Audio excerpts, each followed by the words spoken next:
cette vidéo c'est pour vous faire pour une fois un book haul de ce que j'ai acheté au mois de juillet. Parce que pour une fois c'est assez conséquent, parce que il y a eu des événements dans ma vie qui font que voilà, pour des raisons personnelles, j'avais pas trop le moral et donc certaines personnes font du shopping à outrance quand elles ont pas trop le moral.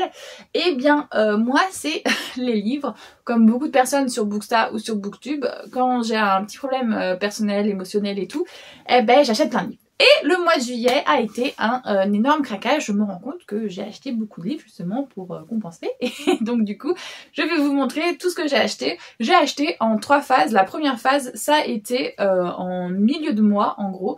J'ai eu des petits soucis et donc du coup... j'ai aussi pu respirer sur d'autres projets que je voyais qui commençaient à aboutir et tout, donc je me suis dit pour me récompenser d'être allée jusqu'au bout de mon projet, je vais me faire un petit plaisir et je vais m'acheter des livres. La deuxième fois, c'est en fin de mois, je suis allée dans une librairie indépendante avec une liste bien précise des titres que je voulais acheter. Malheureusement, ils n'avaient pas ce que je voulais, mais je suis ressortie avec d'autres livres que je vais vous présenter. Et ensuite, je suis allée voir ma meilleure amie Cynthia dans son espace culturel. Et forcément, il y avait tous les livres que je voulais et je n'ai pas réussi à me raisonner. Et elle n'est absolument pas quelqu'un d'aidant pour ça, hein. Limite j'avais déjà une pile haute comme ça et elle en mettait toujours par dessus.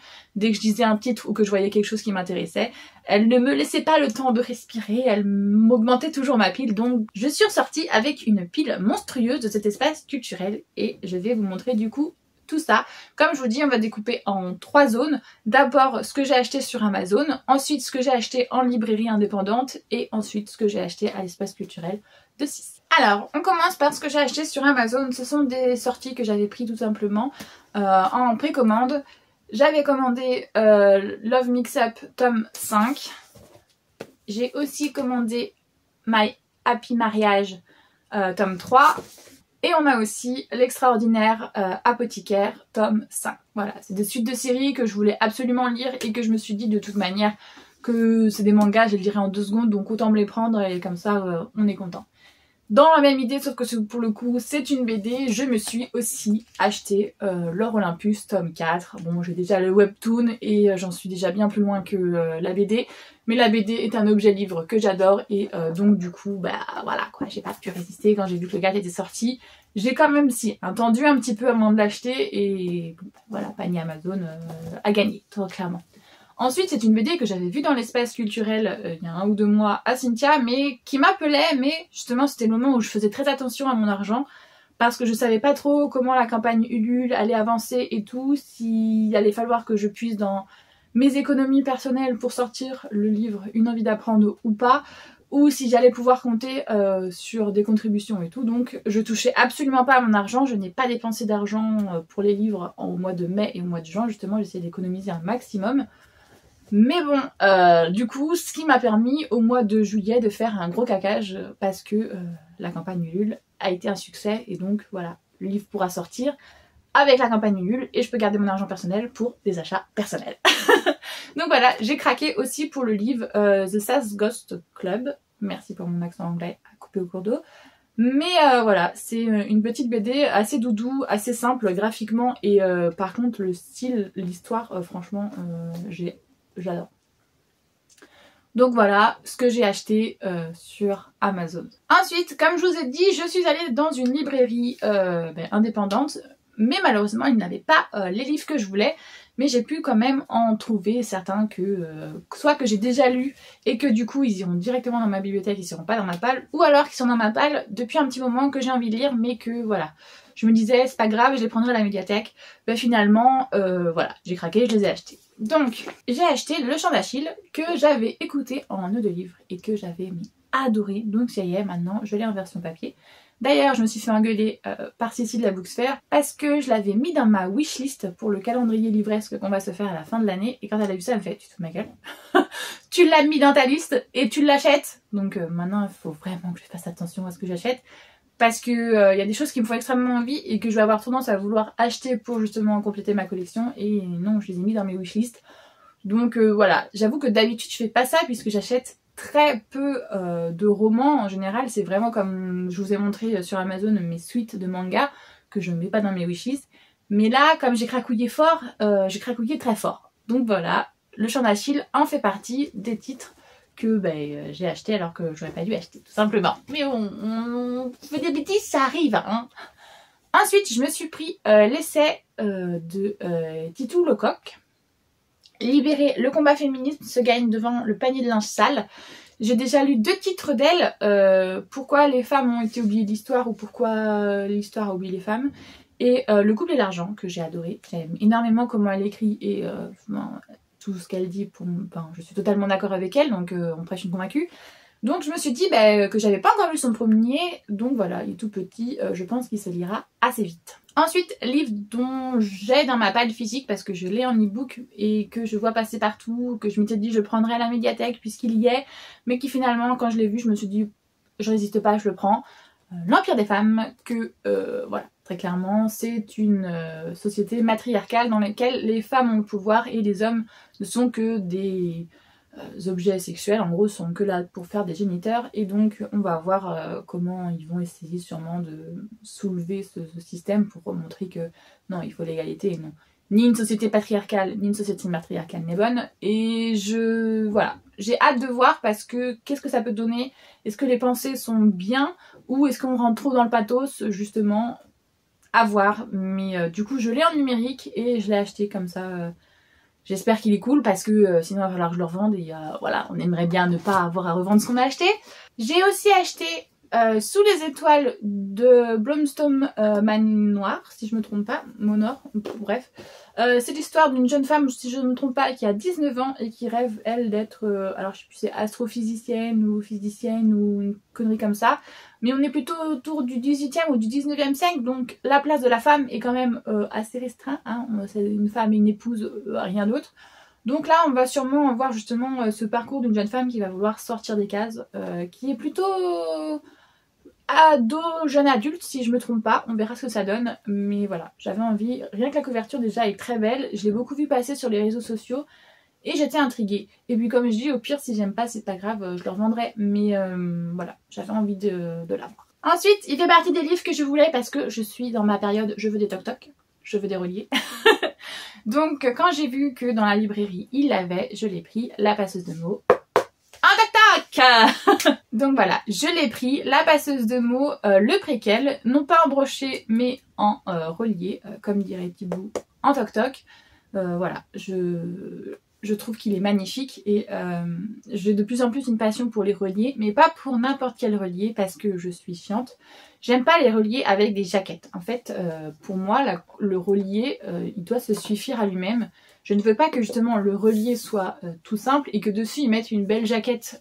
Non, pour moi, l'objet livre relié doit se suffire à lui-même. Donc j'achète les reliés, mais seulement quand la couverture du relié est comme ça, bien travaillée. Pas quand c'est une jaquette par-dessus un relié, je trouve ça inutile à souhait. Donc voilà. La passeuse de mots, c'est le préquel. Si je me trompe pas, en gros, c'est l'histoire de la création du royaume. Mais pour un peu, je me trompe totalement, je verrai bien. De toute manière, j'ai déjà lu les 3 tomes de la passeuse de mots. Donc ça sera une petite lecture, je pense, que je vais me réserver pour Halloween et ces alentours-là. Et je me suis aussi acheté, hein, parce qu'on est dans le thème, voilà, baiser après le hashtag MeToo que j'ai déjà lu parce que je l'avais emprunté à la médiathèque et que j'ai énormément apprécié et que je suis en train de me faire, bon vous voyez pas mais c'est ici, il y a une petite étagère avec justement tous les essais et la plupart c'est féminisme ou alors relations toxiques, nanana. On tourne autour de cette vibe là, c'est le sujet qui m'intéresse le plus. Donc voilà, je me suis dit achète-le toi parce que de toute manière tu l'as déjà lu, donc il ira pas dans ta palle, il ira directement dans ta bibliothèque, donc c'est un argument déjà de choix et en plus j'ai adoré et ça permet de soutenir l'auteur et voilà, donc on est très content de son achat. Et là on arrive au moment où la vidéo va prendre une toute autre tournure puisque comme je vous ai dit, je suis allée dans l'espace culturel où travaille Sissi de la Booksphère. Et mais comment dire que là c'était un craquage de la stratosphère puisqu'à la base j'avais juste commandé un manga que sur le coup je n'avais pas réussi à avoir sur Amazon, comme je vous ai dit là le panier d'Amazon que j'avais fait. Donc comme j'avais pas réussi à avoir cette suite de manga là, j'avais demandé à Cynthia de me le commander mais ça avait mis un certain temps vu que c'est un petit éditeur à l'avoir. Je suis allée le chercher et quand je suis allée le chercher, étant dans un mood pas très bon, je me suis dit achète-toi d'autres livres que tu avais envie. dont les livres que je n'avais pas trouvés dans la librairie indépendante où j'étais allée. Et du coup, ça s'est transformé en craquage stratosphérique. Je vous montre tout ça. Du coup, à la base, j'étais allée chercher juste ça. Le tome 4 de Make Up with the Mud, qui est une histoire de relations toxiques autour du maquillage et tout et tout. Donc voilà, je m'étais dit, allez, je veux la suite, j'adore cette série, je veux découvrir la suite. Donc je l'ai commandé. Mais le problème, c'est que le book haul ne s'arrête pas là. J'ai continué puisque, vous voyez juste là, j'adore les Disney, j'adore les réécritures de contes. Donc là, on a fait un hold-up sur la plupart des Hachette Heroes qui nous manquent. Donc, et que je n'ai pas en e-book aussi, parce qu'il y en a beaucoup que j'ai déjà acheté en e-book. Donc je me suis dit, pas la peine de les racheter. Enfin, je dis ça, mais il y en a certains titres que j'ai déjà lus et que j'ai rachetés, mais c'est pas grave. Donc voilà, j'ai acheté Vilaine, qui est l'histoire de Anastasie et Javotte avant l'histoire de Cendrillon telle qu'on la connaît, pourquoi elles sont devenues méchantes comme ceci. J'ai acheté aussi Eric, le prince des mers, donc là on est sur, je crois, le conte de la petite sirène, mais version Eric et aussi version un petit peu avant la petite sirène, pourquoi on se rend compte qu'il n'est pas trop chaud à embrasser Ariel, puisqu'apparemment il y a une malédiction sur sa famille, comme quoi il doit embrasser la personne qui est son âme sœur, pas une autre. Il ne doit jamais embrasser personne d'autre, sinon je sais pas ce qui se passe dans sa vie, mais bref. Il y a une petite malédiction là-dessous, mais c'est une réécriture de Disney, donc forcément on dit oui. Ensuite on a acheté quoi?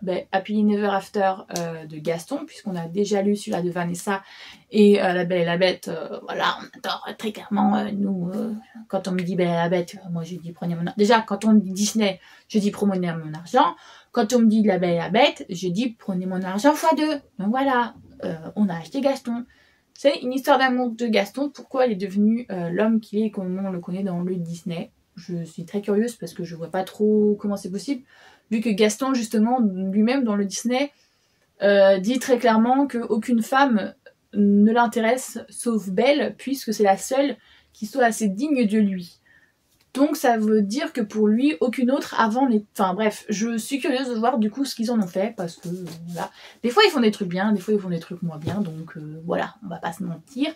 On va essayer de voir. Pour un peu c'est nul, pour un peu c'est bien. Vanessa, franchement, que j'ai lu, est pas si mal que ça. Franchement, c'était un bon moment de lecture. Donc là on se dit pourquoi pas.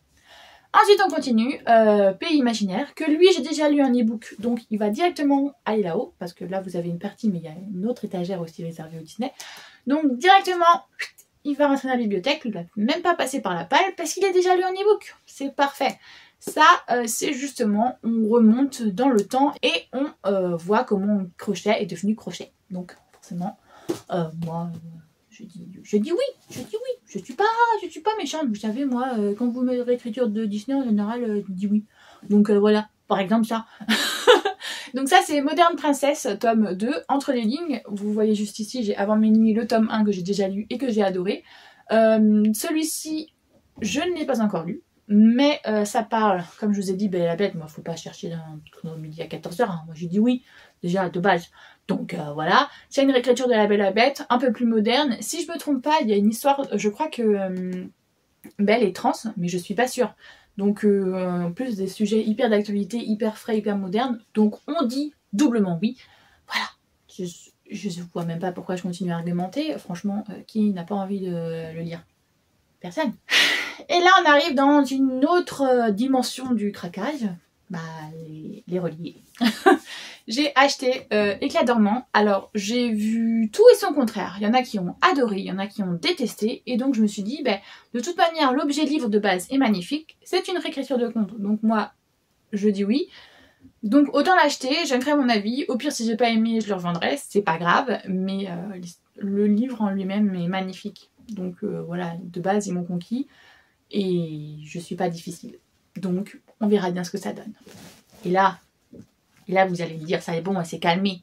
Non, non. Parce que, de base, quand je suis rentrée dans l'espace culturel, j'ai dit, Cynthia, s'il y a ces deux-là, je les prends. Parce que ça fait trop longtemps que je les vois tourner autour de partout sur les réseaux sociaux et tout. Et je les trouve trop beaux. Rien que l'objet livre, c'est pas humain de nous avoir fait ça, nous les dévoreuses de livres. Donc, je les veux. Elle a foncé dans le rayon, elle me les a directement mis dans les mains. Donc voilà, j'ai acheté The Love Hypothesis version collector, le relié, qui est juste une édition magnifique. Et du coup, j'ai acheté son petit frère, The Love on the Brain, pareil, en édition collector, relié, magnifique. Mais regardez-moi ces bébés. Franchement, ils sont pas oufissimement beaux. Si. Pour la petite histoire, c'est une histoire d'amour entre un enseignant chercheur, si je me trompe pas, et une jeune femme, pareil, je crois qu'elle aussi est enseignante chercheuse ou étudiante chercheuse, je sais plus. Enfin, c'est quand même à base passé sur une romance et dans le domaine scientifique. Et là, c'est pareil, c'est une jeune femme, si je me trompe pas, alors je sais pas si elle est à NASA ou quelque chose comme ça, mais c'est pareil, pas mal scientifique dans l'aérospatial ou je ne sais quoi, avec un autre collègue à elle qui travaille. Et c'est des relations d'amour un peu enemy to lover qui vont se créer. Donc franchement, déjà de base, on aime bien les romances, même si on est un peu en overdose, j'avoue, à cause du challenge du romance, mais rien que là, les objectifs, déjà, je voulais les acheter, les histoires sont intéressantes, donc je ne me suis pas fait prier, franchement. Ok, c'est un peu cher, c'est un relié, mais rien que de se dire que je vais avoir ça dans ma bibliothèque, je suis déjà contente.